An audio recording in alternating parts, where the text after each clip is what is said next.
내 몸을 보살펴줄 수 있는 우리 지역 의사 선생님을 만나서 전문 지식과 다양한 정보를 알아보는 우리 동네 주치. 안녕하세요. 여러분의 건강 헬퍼 신지원입니다. 예부터 건강한 치아는 오복 중의 으뜸이라고 칭했죠. 음식을 섭취하는데 반드시 필요하고 치아 건강이 전신 건강을 좌우할 수도 있기 때문인데요. 하지만 노화, 구강 질환, 사고 등으로 치아를 상실했을 땐 어떻게 해야 할까요? 우리 동네 주치, 오늘은 임플란트에 대해서 알아보겠습니다. 먼저 오늘 도움 말씀 주실 우리 동네 의사 선생님 만나볼까요?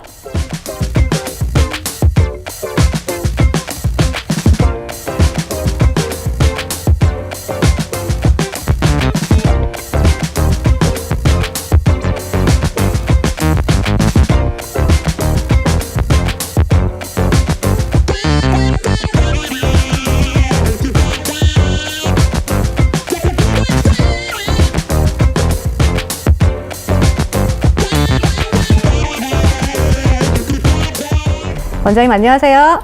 네, 안녕하세요. 원장님, 나이가 들수록 부담이 커지는 게 뭘까 생각해보면 치과 치료 같아요. 이렇게 나이가 들수록 치아가 부실해지다 보니까 임플란트를 해결책으로 찾고 계신데요. 임플란트는 어떤 수술인가요?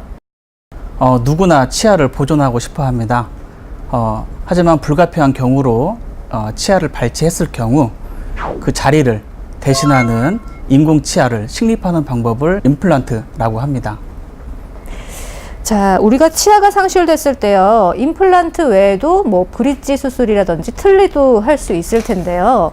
어떤 차이점이 있을까요? 먼저 브릿지부터 설명을 드리자면 소수의 치아를 상실하였을 경우에 양쪽의 지대치 또는 한쪽의 지대치에서 지지력을 얻어서 하는 보철 치료 방법입니다. 틀니는 그것보다 더 많은 치아를 상실을 하였을 경우에 잇몸에서 지지력을 얻는 보철 치료 방법입니다. 임플란트는 잇몸 뼈에서 지지력을 얻어서 하는 보철 치료 방법입니다. 잇몸 뼈에 인공 치근을 식립을 하고 그 위에 보철을 올려서 지지력을 얻습니다. 브릿지 수술은요, 치아를 좀 깎아낸다라는 이야기도 있던데 사실인가요? 네, 맞습니다. 아까 말씀드렸다시피 지대치로부터 지지력을 얻어야 되기 때문에 양쪽의 치아를 삭제를 하고 동시에 보철물을 얹습니다. 그렇기 때문에 약간의 삭제는 필요합니다. 대신 임플란트는 그러면 자연 치아를 보존한 채로 할 수 있다는 거네요? 맞습니다. 양옆의 치아 또는 한쪽의 치아를 그대로 놓고 잇몸뼈에 인공 치아를 식립하기 때문에 주위의 치아는 건들지 않습니다. 네. 결국에는 어디에 지지를 두느냐가 차이점이에요. 맞습니다. 어디에 지지를 두느냐가 차이점이죠. 만약에 양옆에 이미 이 크라운을 했다고 한다면 그리고 임플란트 외과적인 진료가 싫다고 하면은 그냥 같이 제거하고 다시 걸면 되는데, 그렇지 않고 양옆에 깨끗한 치아가 있는데 굳이 삭제하면서까지 할 필요는 없죠. 치아의 수명은 잔존하는 치질의 양에 비례한다라는 말이 있거든요. 치아를 삭제하는 순간 그 치아의 수명은 줄어들 수도 있습니다. 그렇기 때문에 건들지 않고 임플란트를 식립을 하는 게 여러 면에서 낫다라고 볼 수가 있고, 많은 치아들을 구했죠. 옆에 치아를 손대지 않고도 독립적으로 그 위치만 딱 수술해가지고 인공 치아를 만들 수 있기 때문에 여러 치아들을 건들지 않고, 그다음에 여러 사람을 이제 힘들지 않게 하게 된 거죠. 자, 그러면 임플란트는요, 치료 기간이 어느 정도 걸릴까요? 일반적인 임플란트의 치료 기간은 3개월에서 4개월 정도를 잡습니다. 이러한 기간은 여러 가지 조건들이 호조건일 때 가능합니다. 잇몸 뼈가 좋다든지 잇몸 상태가 아주 좋은 경우에 3개월에서 4개월 정도를 잡고, 그렇지 않고 잇몸 뼈나 또는 잇몸의 상태가 좋지 않은 경우에는 그것보다 기간을 6개월에서 9개월 정도 더 잡습니다. 지지대가 튼튼해야지 기간을 3개월 정도로 볼 수 있다. 하지만 뭐 지지대가 튼튼하지 않으면 치료 기간이 더 늘어날 수 있다, 이런 말씀이시네요. 네, 맞습니다. 임플란트를 어떤 건축물에 비교를 한다면 토양이 단단하고 아주 좋을수록 우리의 공사 기간이 좀 더 줄어든다라는 개념과 유사하게 받아들일 수 있을 것 같습니다. 자, 임플란트 수술 시에 잇몸뼈가 중요하다라고 하셨는데요. 그러면은 잇몸뼈가 충분하지 않을 경우엔 우리가 어떻게 치료를 할 수 있을까요? 잇몸뼈가 충분하지 않는 경우에는 잇몸뼈를 충분하게 만들어야 됩니다. 그러기 위해서 뼈 이식을 한다든지 상악동 거상술을 하게 됩니다. 그로 인한 기간은 3개월에서 9개월 정도가 소요가 되고 이 기간은 이식된 뼈가 충분히 안정화되는 기간이라고 보시면 됩니다. 자, 뼈 이식이 필요한 경우에는 치료 기간이 좀 더 늘어난다라고 하셨는데요. 그러면 임플란트를 심는 것과 뼈 이식 수술 동시에 할 수는 없을까요? 동시에 가능하기도 하고 동시에 가능하지 않기도 합니다. 부족한 뼈의 양이 적거나 남아있는 뼈의 양이 어느 정도 많을 경우에는 동시에도 가능합니다. 하지만 조건이 불리한 경우, 남아있는 뼈의 양이 굉장히 적거나 이식해야 되는 뼈의 양이 많을 경우에는 뼈 이식과 임플란트를 분리해서 시술하게 됩니다. 뼈 이식을 한다고요? 뼈 이식은 여러 가지 방법이 있는데 뼈가 어디에 없느냐죠. 아까처럼 상악동 부분에 상악골 쪽으로 뼈가 없다고 하면은 상악동 거상술을 통해서 상악동 막을 올리고 그 밑에 뼈를 넣어서 우리가 충분한 잇몸뼈 공간을 확보를 하는 거고, 아래턱 쪽에 없다라고 한다면은 치조골의 외연에다가 뼈를 이식을 하고 그 다음에 막을 덧대서 뼈 이식을 하게 됩니다. 뼈 이식이 다른 뼈를 갖고 오는 거예요? 다른 사람의 뼈입니다. 다른 사람 네네, 뼈가 아니라 뭐 인공뼈도 있고 소뼈도 있고 사람뼈도 있는데 일반적으로 사람뼈를 많이 씁니다. 다른 사람의 뼈를 갖고 와서 네, 이식을 네. 그리고 그게 굉장히 부족한 경우에는 자신의 뼈를 다른 데서 떼가지고 거기에다 넣어서 하기도 해요. 아주 부족한 경우에. 그다음에 그 사람이 다른 사람의 뼈를 내 몸에 넣기 싫다라고 하는 경우는 그렇게 하는 경우도 있습니다. 근데 다른 사람의 뼈를 쓰면요, 이 내 몸에서 거부 반응이 일어나거나 하진 않나요? 거부 반응이 일어나지 않게 그런 면역적인 처리를 완벽히 하고 하는 거죠. 그래서 만약에 거부 반응이 일어나면 임플란트를 하는 대다수의 사람, 뼈 이식을 하는 대다수의 사람은 면역 억제제를 먹어야겠죠. 그렇지 않고 그러한 작용들을 이미 충분히 죽인, 충분히 없앤 그러한 뼈를 사용을 하고 있습니다. 네, 우리가 잇몸이 내려앉았다라는 표현을 쓰잖아요. 특히 윗니가 무너져 내렸을 때는 어떻게 치료를 할 수 있을까요? 네, 상악동 거상술을 말씀하시는 것 같습니다.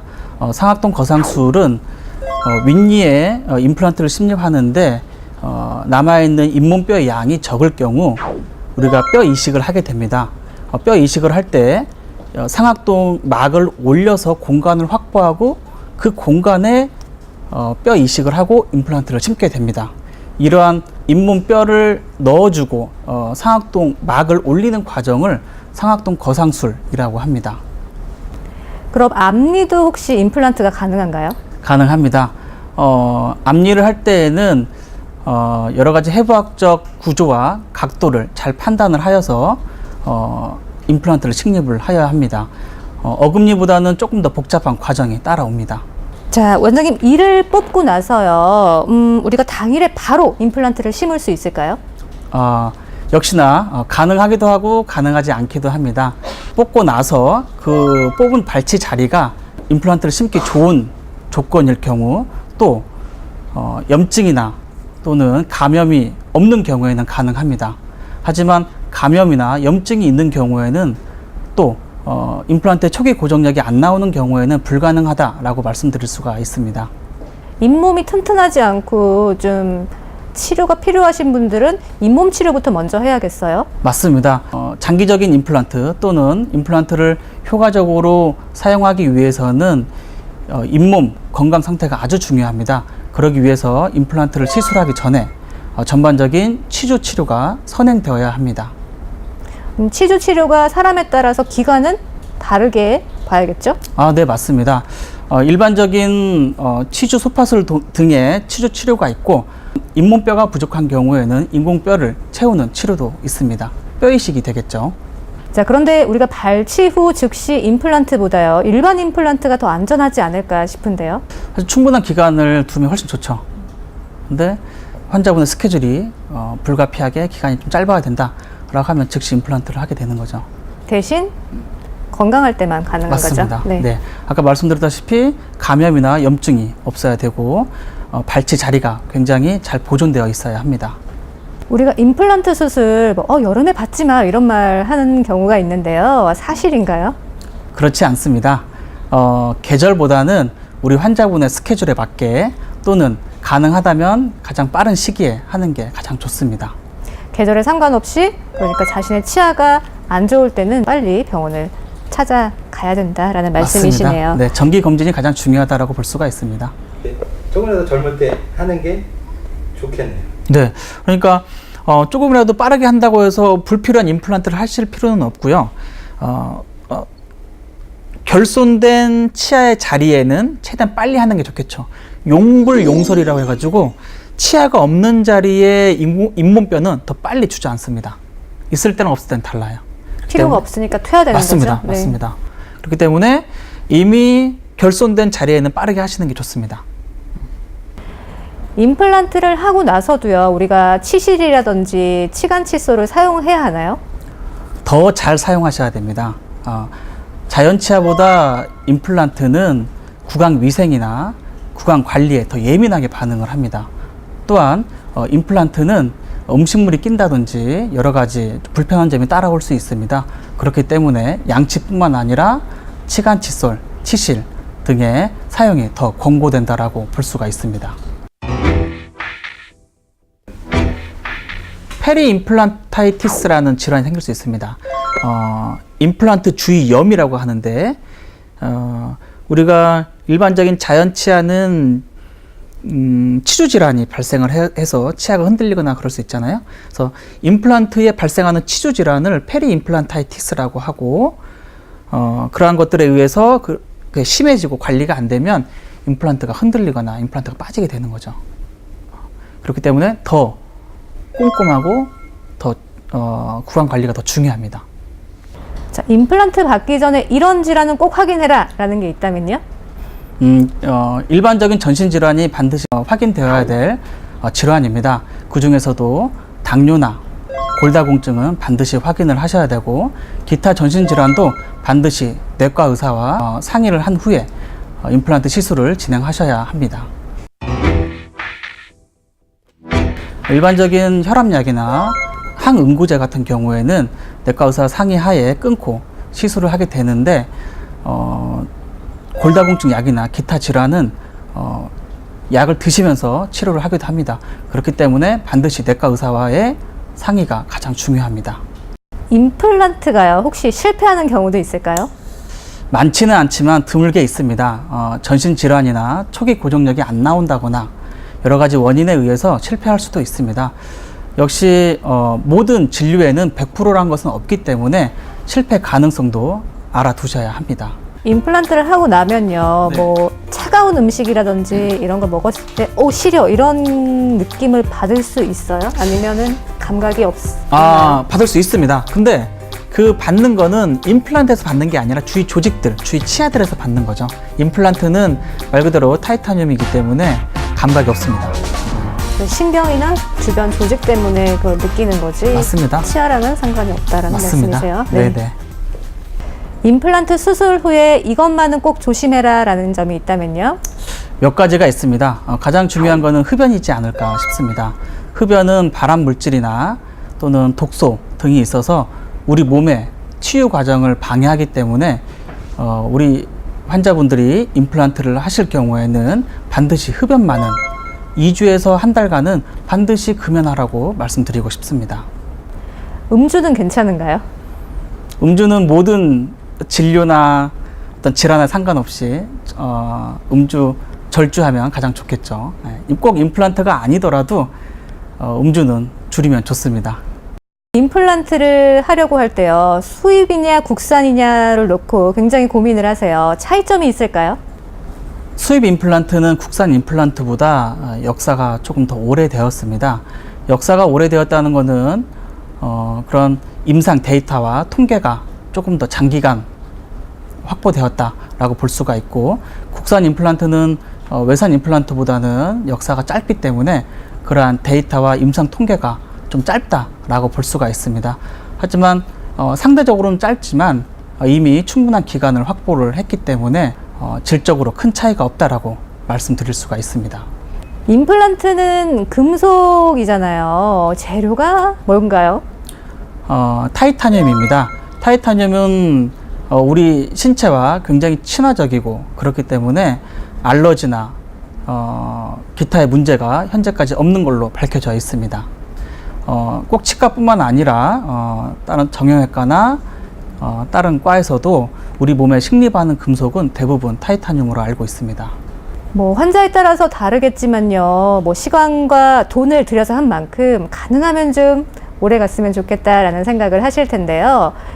유지 기간이 어느 정도 될까요?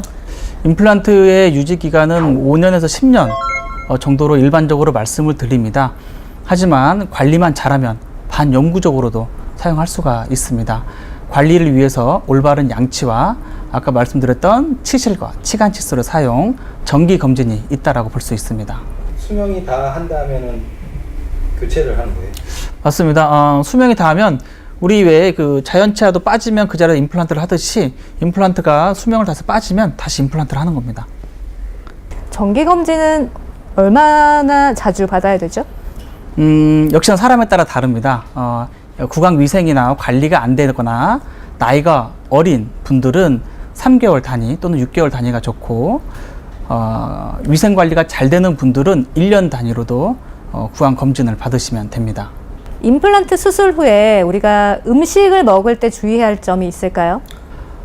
음식을 드실 때 주의사항보다는 음식을 드시고 나서 주의사항이 더 중요할 것 같습니다. 뭘 피하세요 라는 말씀보다 드시고 나서는 반드시 이걸 하세요 라는 말씀이 더 정확할 것 같습니다. 아까 말씀드렸던 치간 칫솔, 치실, 양치를 올바르게 하셔야 되고 정기적인 건강검진이 반드시 중요합니다. 임플란트 수술 후에 그럼 보철물은 어느 정도 주기로 바꿔줘야 하나요? 일반적으로 5년에서 7년이라고 말씀을 드립니다. 하지만 관리만 잘하시면 그 이상도 15년 이상도 충분히 사용 가능합니다. 역시나 관리가 중요합니다. 관리에 따라서 다르다라는 네, 말씀이시네요. 맞습니다. 치과 진료는 완치의 개념보다는 관리의 개념이 더 정확합니다. 그래서 올바른 양치, 구강 검진이 역시 관리에서 가장 중요합니다. 아무래도 임플란트가 고가잖아요. 보험 적용 가능할까요? 많은 분들이 아시다시피 보험 진료가 가능합니다. 만 65세 이상 그리고 몇 개의 치아를 가진 분들에 대해서는 2개까지 개인 부담금 50% 선에서 본인 보험 적용이 가능합니다. 전체가 다 되는 건 아니네요. 네, 맞습니다. 현재까지는 2개이고 향후 늘어날 가능성도 배제할 수 없습니다. 치아가 상실됐을 때 임플란트 등의 수술도 좋지만 우리가 자연 치아를 유지하는 것도 굉장히 중요할 것 같은데요. 치아 관리법이 따로 있을까요? 있습니다. 딱 2가지를 말씀드리겠습니다. 첫 번째로 역시나 가장 중요한 정기검진, 두 번째 더 중요한 올바른 양치, 올바른 습관의 중요성입니다. 말씀드렸다시피 치과는 완치의 개념이 아니라 관리의 개념이기 때문에 구강 검진과 올바른 양치가 가장 중요하다고 볼 수가 있습니다.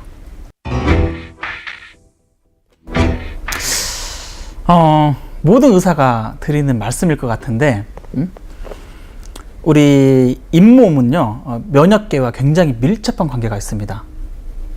아까 뭐 치주 질환이나 기타 여러 가지도 우리 몸에 항상 그 세균이 똑같이 있는 거고 있는 건데 우리가 올바른 양치를 하고 관리를 하면 그런 세균들이 조금 더 힘을 못 쓰는 거고요. 우리가 관리를 잘하면 관리를 못하면 그런 세균들이 더 득세를 하는 거겠죠. 근데 우리 몸의 면역력이 기본적으로 강하신 분들은 그러한 세균의 힘을 누를 수가 있습니다. 그렇기 때문에 양치가 안 되는데도 잇몸이 좋은 분들이 굉장히 있으세요. 그래서 기본적인 면역력이 중요한데 그렇지 않은 일반적인 분들은 자신의 컨디션과 스트레스, 그 다음에 수면, 그 다음에 뭐 습관에 따라서 우리 몸의 면역력이 달라질 수 있고 관련해서 치주 질환이 일어날 수 있습니다. 그래서 뭐 정신 건강, 그 다음에 건강한 생활, 그 다음에 스트레스를 잘 관리하는 것, 그 다음에 충분한 수면, 이러한 것들이 우리 구강 건강에 굉장히 중요한 요인이 될 수가 있습니다. 시청자분들께 하고 싶은 말씀 있으시다면요? 새로운 인공 치아를 식립하는 것보다 자신의 치아를 유지하는 것은 더 중요합니다. 올바른 양치와 정기적인 구강 검진으로 현재 가지고 계신 건강한 치아를 잘 보존하기를 진심으로 바랍니다.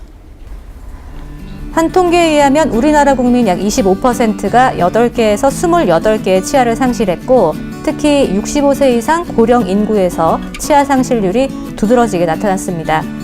그만큼 주위에서 쉽게 볼 수 있고 나 자신에게도 치아 상실이 나타날 수 있다는 건데요. 이때 도움을 받을 수 있는 분은 바로 우리 가까이에 있는 의사 선생님입니다. 전문가의 경험과 지식을 꼼꼼히 살펴보고 자신에게 맞는 치료 방법 선택해 보시면 어떨까요? 우리 동네 주치의가 여러분께 도움이 되드리겠습니다. 시청해 주신 여러분 고맙습니다. 감사합니다. 고맙습니다. 하다 보니 긴장이 좀 풀리네요. 통계에 의하면 우리나라 국민 25%. 아니죠. 완전 잘하시는 거 아니에요? 다시 하면. 국민 25%. 또 있어요? 저랑 또 얘기해야 돼요? 제가 궁금하죠. 아, 개인적으로? 아, 그런 거는 뭐요? 그냥 뭐, 카메라만 없으면. 아, 이거 뭐, 아무튼 카메라만 있으면 어렵다니까요. 네. 근데 처음보다는 뒤로 갈수록 괜찮은 것 같아요. 처음에 좀 긴장했어요. 그럼 임플란트가 우리나라에 처음 들어온 게 2000년 초반이라고 알고 있어요. 2000년 초반, 또는 1900년 후반일 수도 있는데, 일반적으로 2000년 내외인 것 같습니다.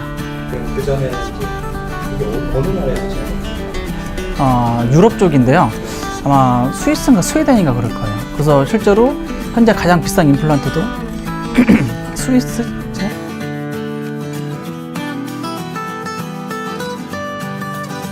가장 비쌉니다. 그게 한 400만 원 정도 하죠. 개당 400인가요? 네, 맞아요. 굉장히 비싸죠. 지금은 물론 이제 임상 쪽에서 많이 내려오긴 했는데요. 굉장히 비싼 고가 임플란트입니다. 인공 치근, 픽스처가 굉장히 좋은 거죠. 뭐냐면 생체 더 친화적이고, 그리고 우리 뼈가 인공 치아 표면에 붙어야 되는데 이런 붙는 정도가 굉장히 훌륭하다라고 볼 수가 있는 거죠.